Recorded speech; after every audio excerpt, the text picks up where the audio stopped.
Allah'a, meleklerine, kitaplarına ve peygamberlerine iman ettiler. Ve şöyle dediler: onun peygamberlerinden hiçbirini diğerinden ayırt etmeyiz.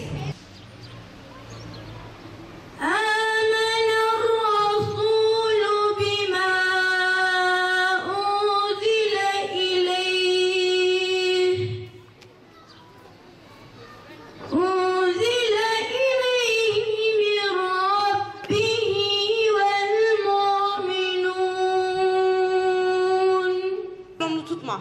Ey Rabbimiz, bize bizden öncekilere yüklediğin gibi ağır yük yükleme.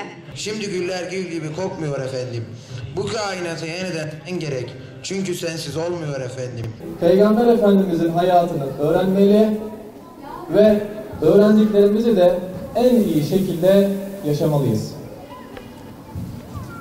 Evlatlarımız da bu uğurda günlerini, haftalarını, aylarını vererek Peygamber Efendimizin hayatını öğrendiler. Bazıları dereceye girdi, bazıları giremedi. Ama Peygamber Efendimizin hayatını öğrenerek hepsi de kazandı. Yüce Rabbimiz bizleri hem dünyada hem de ahirette kazanan kullarından eylesin. Bu uğurda emeği geçen, alın teri döken herkese şükranlarımı sunuyorum. Ayrıca Peygamber Sevdaları Vakfı'na da teşekkür ediyorum.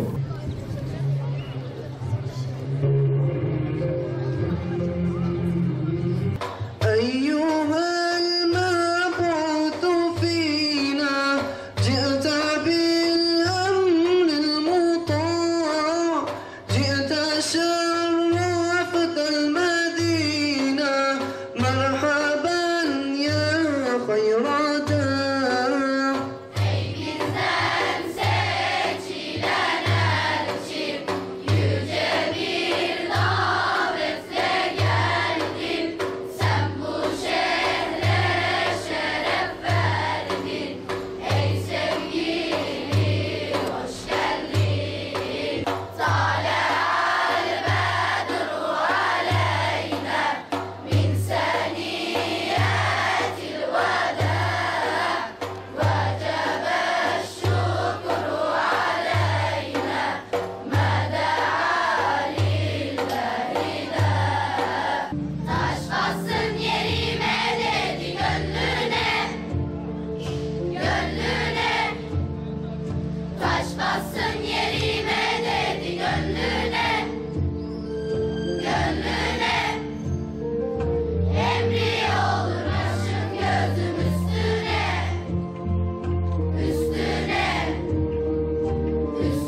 Peygamber sevdalıları siyer sınavı koordinatörlüğü olarak bizler Antep'te siyer sınavını düzenledik elhamdülillah. Yoğun bir katılım vardı. Özellikle okullarımıza ciddi bir teveccüh söz konusuydu. Vali Aksu İmam Hatip Ortaokulu zaten geçen sene yine siyer sınavını gerçekleştirdiğimiz, düzenlediğimiz okullarımızdan biriydi.